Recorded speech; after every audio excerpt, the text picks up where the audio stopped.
নতুন কিছুর আভাস, তুফানের রেকর্ড ভাঙতে দরদ নিয়ে বিশেষ পরিকল্পনা। ইতিমধ্যে ছবিটি সেন্সরে জমা পড়েছে। বিভিন্ন সংবাদ মাধ্যম অনুযায়ী এমনটাই জানা গেছে। 25 সেপ্টেম্বর দরদের নির্মাতা অনন্য মামুন একটি ফেসবুক পোস্টের মাধ্যমে জানিয়েছেন, চলচ্চিত্রের পরিবর্তন শুধুমাত্র মানসম্মত চলচ্চিত্র নির্মাণের মাধ্যমেই সম্ভব, অন্য কিছু দিয়ে নয়। দরদ সিনেমায় সাইকো কিলার হিসেবে দুর্দান্ত পারফরমেন্স করেছে শাকিব খান। এই সিনেমায় অভিনয় করে তিনি ইন্ডিয়ার বিভিন্ন গণমাধ্যম থেকেও অনেক প্রশংসা অর্জন করেছে। তাছাড়া এমনটাও শোনা গেছে, সম্প্রতি সময় বলিউডেও তার নাম ডাক বিস্তার করতে শুরু করেছে। তুফানের শুটিং চলাকালীন সময় রায়হান রাফি একবার বলেছিলেন, শাকিব ভাইয়ের বর্তমান যে ডিমান্ড, তাকে আর কিছুদিন পরে দেশের সিনেমায় পাবো কিনা এটাই সন্দেহ।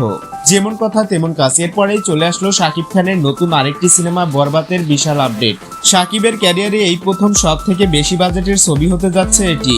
জানা গেছে 15 থেকে 20 কোটি টাকা বাজেটে নির্মাণ করা হবে এই সিনেমা।